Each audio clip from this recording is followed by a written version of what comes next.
ನಮಸ್ಕಾರ, ನೀವು ನೋಡ್ತಾ ಇದ್ದೀರಾ ಜಿ ಕನ್ನಡ ನ್ಯೂಸ್. ನಾನು ಶಿವರಾಮು.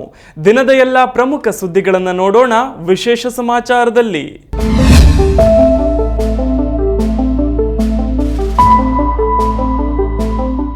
ಬಿಬಿಎಂಪಿ ಯುಗಾಂತ್ಯವಾಗಿದೆ. ಬಿಬಿಎಂಪಿ ಅನ್ನೋ ಹೆಸರು ಬೆಂಗಳೂರಿಗರ ಜನಮಾನಸದಿಂದ ದೂರವಾಗಲಿದೆ. ಇಂದಿನಿಂದ ಗ್ರೇಟರ್ ಬೆಂಗಳೂರು ಉದಯಿಸಲಿದ್ದು ಸಿಲಿಕಾನ್ ಸಿಟಿಯ ವ್ಯಾಪ್ತಿ ಕೂಡ ದೊಡ್ಡದಾಗ್ತಿದೆ. ಇವತ್ತಿನಿಂದ ಬೆಂಗಳೂರು ಗ್ರೇಟರ್ ಬೆಂಗಳೂರು ಆಗಲಿದ್ದು ಸರ್ಕಾರ ಇಂದು ಅಧಿಕೃತ ಆದೇಶ ಹೊರಡಿಸಿದೆ.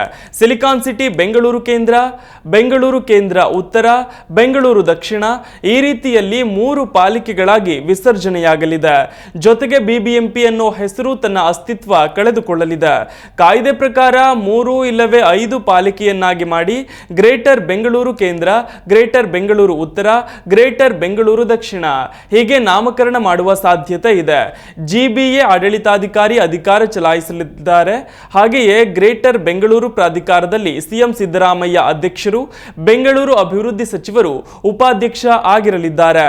ಉಳಿದಂತೆ ಸ್ಥಳೀಯ ಶಾಸಕರು, ಸಂಸದರು, ಸ್ಥಳೀಯ ಸಂಸ್ಥೆಗಳ ಮುಖ್ಯಸ್ಥರು, ಸದಸ್ಯರು ಆಗಿರಲಿದ್ದಾರೆ. ಇನ್ನು ಗ್ರೇಟರ್ ಬೆಂಗಳೂರಿನಿಂದ ಸಿಲಿಕಾನ್ ಸಿಟಿಯ ವ್ಯಾಪ್ತಿ ಕೂಡ ಹಿರಿದಾಗಲಿದೆ. ನಗರದ ಕೈಗಾರಿಕಾ ಪ್ರದೇಶ ಎಲೆಕ್ಟ್ರಾನಿಕ್ ಸಿಟಿ, ಜಿಗಣಿ, ಅತ್ತಿಬೆಲೆ, ಬಾಗಲೂರು, ಬೊಮ್ಮಸಂದ್ರ, ಹೆಸರಘಟ್ಟ, ಹಾರೋಹಳ್ಳಿ, ದಾಸನಪುರ, ಕುಂಬಳಗೋಡು ಸೇರಿದಂತೆ ಹಲವು ಪ್ರದೇಶಗಳನ್ನು ಗ್ರೇಟರ್ ಬೆಂಗಳೂರು ಪ್ರದೇಶದ ವ್ಯಾಪ್ತಿಗೆ ಸೇರಿಸಿಕೊಳ್ಳಲಿದೆ. ಗ್ರೇಟರ್ ಬೆಂಗಳೂರಿನಲ್ಲಿ ಹಲವು ಬದಲಾವಣೆ ಸಾಧ್ಯತೆ ಇದ್ದು ಕಟ್ಟಡಗಳ ಗಾತ್ರ, ಎತ್ತರ ನಿಯಮಗಳು ಕೂಡ ಬದಲಾಗುವ ಸಾಧ್ಯತೆ ಇದೆ.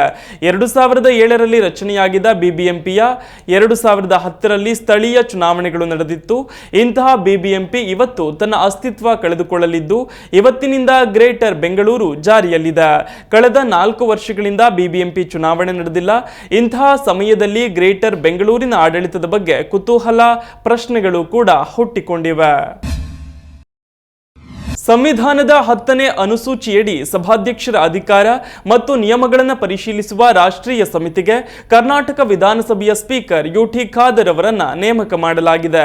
ದೇಶಾದ್ಯಂತ ಕೇವಲ 4 ವಿಧಾನಸಭಾ ಸ್ಪೀಕರ್ಗಳನ್ನು ಒಳಗೊಂಡ ಸಮಿತಿಗೆ ಯುಟಿ ಖಾದರ್ ಅವರನ್ನ ನೇಮಕ ಮಾಡಿ ಲೋಕಸಭಾ ಸ್ಪೀಕರ್ ಓಂ ಬಿರ್ಲಾ ಅವರು ಆದೇಶ ಹೊರಡಿಸಿದ್ದಾರೆ. ಈ ನೇಮಕ ಮಹತ್ವದ್ದು ಎಂದು ಪರಿಗಣಿಸಲಾಗಿದೆ. ಮಹಾರಾಷ್ಟ್ರದ ಸ್ಪೀಕರ್ ರಾಹುಲ್ ನಾರ್ವೇಕರ್ ಸಮಿತಿಯ ಅಧ್ಯಕ್ಷರಾಗಿದ್ದು Odisha speaker Surama Padhy, Karnataka speaker UT Khader, Nagaland speaker Sharingain Longkumer ಸಮಿತಿಯ ಸದಸ್ಯರಾಗಿದ್ದಾರೆ. ರಾಜ್ಯ ವಿಧಾನಸಭೆಗಳಲ್ಲಿ ಶಿಸ್ತು ಸುಧಾರಿಸಲು ಮತ್ತು ಸಂಸದೀಯ ನಿಯಮಗಳನ್ನು ಎತ್ತಿ ಹಿಡಿಯಲು ಸುಧಾರಣೆಗಳನ್ನು ಸಮಿತಿ ಪರಿಶೀಲಿಸುತ್ತಿದೆ. ದೇಶದ ರಾಜ್ಯ ವಿಧಾನಸಭೆಗಳ ಕಾರ್ಯಕಲಾಪಗಳಲ್ಲಿ ಅನೇಕ ಸುಧಾರಣೆ ಆಗಬೇಕಿದೆ. ಬಿಗ್ ಬಾಸ್ ಮೂಲಕ ಖ್ಯಾತಿ ಪಡೆದ ಚೈತ್ರಾ ಕುಂದಾಪುರ ಇತ್ತೀಚೆಗಷ್ಟೇ ತಮ್ಮ ಬಹುಕಾಲದ ಗೆಳೆಯ ಶ್ರೀಕಾಂತ್ ಕಶ್ಯಪ್ ಎನ್ನುವವರನ್ನ ಮದುವೆಯಾಗಿದ್ದಾರೆ. ಆದ್ರೀಗ ಮಗಳ ಮದುವೆ ಬಗ್ಗೆ ಸ್ವತಃ ಚೈತ್ರಾ ತಂದೆ ಖ್ಯಾತಿ ತೆಗೆದಿದ್ದಾರೆ. ಮಗಳು ನನ್ನನ್ನ ಸರಿಯಾಗಿ ಮದುವೆಗೆ ಕರೆದಿಲ್ಲ, ಹೀಗಾಗಿ ಮದುವೆಗೆ ನಾನು ಹೋಗಿಲ್ಲ. ಅವಳು, ಆಕೆಯ ಗಂಡ ಇಬ್ಬರು ದೊಡ್ಡ ಕಳ್ಳರು. ಹಣದ ಆಸೆಗಾಗಿ ಇಷ್ಟೆಲ್ಲ ಮಾಡ್ತಿದ್ದಾರೆ. ಬಿಜೆಪಿ ಟಿಕೆಟ್ ಕೊಡಿಸೋದಾಗಿ ಉದ್ಯಮಿ ಗೋವಿಂದ ಬಾಬು ಪೂಜಾರಿಗೆ ವಂಚಿಸಿ 5 ಕೋಟಿ ಹಣ ಪಡೆದು ಇವರೆಲ್ಲ ಹಂಚಿಕೊಂಡಿದ್ದಾರೆ ಅಂತ ಆರೋಪಿಸಿದ್ದಾರೆ. ಚೈತ್ರಾ ತಂದೆ ಬಾಲಕೃಷ್ಣ ನಾಯಕ್ ಹಲವು ಗಂಭೀರ ಆರೋಪಗಳನ್ನ ಮಗಳ ಮೇಲೆಯೇ ಮಾಡಿದ್ದಾರೆ. ಮಗಳ ಮದುವೆಯನ್ನ ನಾನು ಒಪ್ಪಲಾರೆ. ಚೈತ್ರಾ ಹಾಗೂ ಆಕೆಯ ಪತಿ ಇಬ್ಬರು ಕಳ್ಳರು. ನನ್ನ ಪತ್ನಿ ಕೂಡ ಮಗಳ ಬೆಂಬಲಕ್ಕೆ ನಿಂತಿದ್ದಾಳೆ. ಇವರೆಲ್ಲ ಹಣದ ಆಸೆಗಾಗಿ ಹೀಗೆ ಮಾಡ್ತಿದ್ದಾರೆ. ಗೋವಿಂದ ಬಾಬು ಪೂಜಾರಿ ಪ್ರಕರಣದಲ್ಲೂ ಕೂಡ ಇವರು ಹಣ ಹಂಚಿಕೊಂಡಿದ್ದಾರೆ ಎಂದಿದ್ದಾರೆ. ಆಕೆ ಬಿಗ್ ಬಾಸ್ ಮನೆಗೆ ಹೋಗುವಾಗಲೂ ಕೂಡ ನನಗೆ ಹೇಳಿಲ್ಲ. ನನ್ನನ್ನ ಮನೆಯಲ್ಲೇ ಬಿಟ್ಟು ಅಮ್ಮ ಮಗಳು ಬೀಗ ಹಾಕೊಂಡು ಹೋಗಿದ್ರು. ನಾನು ಕಟ್ಟಿದ ಮನೆಯಲ್ಲಿ ಈಗ ನಾನೇ ಅನಾಥ. ಚೈತ್ರಾ ಮಾತಿಗೂ ಕೃತಿಗೂ ಸಂಬಂಧವೇ ಇಲ್ಲ ಅಂತ ತಂದೆ ಬಾಲಕೃಷ್ಣ ಅಸಮಾಧಾನ ಹೊರಹಾಕಿದ್ದಾರೆ. ಆಕೆ ಸೈನಿಕರಿಗೆ ಹಣ ಕೊಟ್ಟಿದ್ದಾನೆ ಅಂತ ಹೇಳ್ಕೊಂಡಿದ್ದಾಳೆ. ಸ್ವಂತ ಹಣದಲ್ಲಿ ಕೊಟ್ಟಿದ್ರೆ ಅದು ಹೆಮ್ಮೆಯ ವಿಷಯ ಆಗ್ತಿತ್ತು.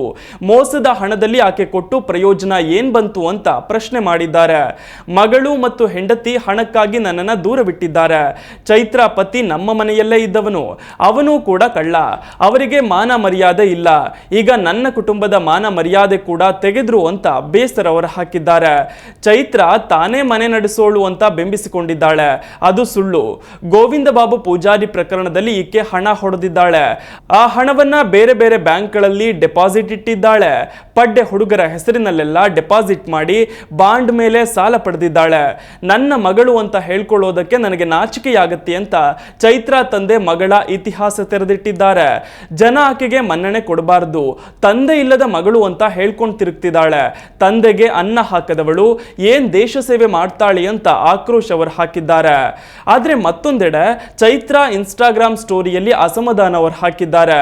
ಕುಡುಕ ತಂದೆಯ ಚಿತ್ರಹಿಂಸೆ ಅನುಭವಿಸಿದವರಿಗಷ್ಟೇ ಗೊತ್ತು, ಎಂತಹ ಮಕ್ಕಳಿಗೂ ಕುಡುಕ ತಂದೆ ಸಿಗಬಾರದು ಅಂತ ಪೋಸ್ಟ್ ಹಾಕಿದ್ದಾರೆ. ರಾಜಕಾರಣಿಗಳು ದೊಡ್ಡ ದೊಡ್ಡ ವಿಐಪಿಗಳ ಜೊತೆಗೆ ಹಣ ಪಡೆದು ಪೇಡ್ ಡೇಟಿಂಗ್ ಮಾಡುವಂತೆ ಒತ್ತಾಯಿಸಿ ಮಾಜಿ ಬಿಗ್ ಬಾಸ್ ಸ್ಪರ್ಧಿ ನಟಿ ನಮ್ರತಾ ಗೌಡ ಅವರಿಗೆ ಆನ್ಲೈನ್ನಲ್ಲಿ ಕಿಡಿಗೇಡಿಯೋರ್ವ ಕಿರುಕುಳ ನೀಡಿದ್ದಾನೆ. ರೋಷನ್ ಎಂಬಾತ ರಾಕಿ G43 ಹೆಸರಿನ ಇನ್ಸ್ಟಾಗ್ರಾಮ್ ಖಾತೆಯಿಂದ ನಮ್ರತಾಗೆ ಸಂದೇಶಗಳನ್ನು ಕಳಿಸಿದ್ದಾನೆ. ತನಗೆ ಸಾಕಷ್ಟು ರಾಜಕಾರಣಿಗಳ ಜೊತೆಗೆ ನಂಟು ಇದ್ದು ರಾಜಕಾರಣಿಗಳ ಜೊತೆಗೆ ಡೇಟಿಂಗ್ಗೆ ಬರಲು ಇಷ್ಟ ಇದೆಯಾ, ಡೇಟಿಂಗ್ಗೆ ಎಷ್ಟು ತೆಗೆದುಕೊಳ್ತೀರಿ ಅಂತ ಕೇಳಿದ್ದಾನೆ. ನನಗೆ ರಾಜಕಾರಣಿಗಳು ವಿಐಪಿಗಳ ಜೊತೆಗೆ ನಂಟಿದೆ, ನಾನು ಅವರಿಗಾಗಿ ಪೇಯ್ಡ್ ಡೇಟಿಂಗ್ಸ್ ಅರೇಂಜ್ ಮಾಡ್ತಿರ್ತೇನೆ. ನೀವು ಪೇಯ್ಡ್ ಡೇಟಿಂಗ್ಗೆ ಬರಲು ಇಚ್ಛಿಸಿದ್ರೆ ನಿಮ್ಮ ಫೀಸ್ ಹೇಳಿ, ನಿಮ್ಮ ಮೊಬೈಲ್ ನಂಬರ್ ಅಥವಾ ಫೋಟೋಸ್ ಕಳಿಸೋ ಅಗತ್ಯ ಇಲ್ಲ. ನೀವು ಹೆಚ್ಚಿನ ಹಣ ಕೇಳಿದ್ರೂ ಕೂಡ ಅದನ್ನ ಕೊಡಲು ಸಿದ್ಧ. 200% ಎಲ್ಲವೂ ಪ್ರೈವೇಟ್ ಆಗಿರುತ್ತೆ, ಯಾವುದೂ ಕೂಡ ಬಹಿರಂಗ ಆಗುವುದಿಲ್ಲ. ನಿಮಗೆ ಇಂಟ್ರೆಸ್ಟ್ ಇದ್ರೆ ವ್ಯಾನಿಷ್ ಮೋಡ್ನಲ್ಲಿ ಟೆಕ್ಸ್ಟ್ ಮಾಡಿ ಅಂತ ಆತ ಸಂದೇಶ ಕಳಿಸಿದ್ದಾನೆ. ಇದೇ ಸಂದೇಶವನ್ನ 2-3 ಬಾರಿ ನಮ್ರತಾ ಅವರಿಗೆ ಈತ ಕಳಿಸಿದ್ದಾನೆ. ಅಚ್ಚರಿ ಅಂದ್ರೆ ಈತನ ಪ್ರೊಫೈಲ್ ಪಿಕ್ಚರ್ ಅಂದ್ರೆ DPಯಲ್ಲಿ ಬಿಜೆಪಿ ಮಾಜಿ ಸಂಸದ ಪ್ರತಾಪ್ ಸಿಂಹ ಅವರೊಟ್ಟಿಗೆ ತೆಗೆಸಿಕೊಂಡಿರೋ ಫೋಟೋ ಹಾಕೊಂಡಿದ್ದಾನೆ. ಸದ್ಯ ನಟಿ ನಮ್ರತಾ ಗೌಡ ಅವರು ಆತ ಕಳಿಸಿರೋ ಮೆಸೇಜಸ್ ಸ್ಕ್ರೀನ್ ಶಾಟ್ ತೆಗೆದು ಸ್ಟೋರಿಗೆ ಹಾಕಿದ್ದು, ಸುಮ್ಮನಿದ್ರೆ ಸರಿ, ಇಲ್ಲಿಗೆ ನಿಲ್ಲಿಸು ಅಂತ ವಾರ್ನ್ ಮಾಡಿದ್ದಾರೆ. ಇದಿಷ್ಟು ಈವರೆಗಿನ ಪ್ರಮುಖ ಸುದ್ದಿ. ನೋಡ್ತಾ ಇರಿ ಜಿ ಕನ್ನಡ ನ್ಯೂಸ್, ಸತ್ಯವೇ ಸುದ್ದಿಯ ಜೀವಾಳ.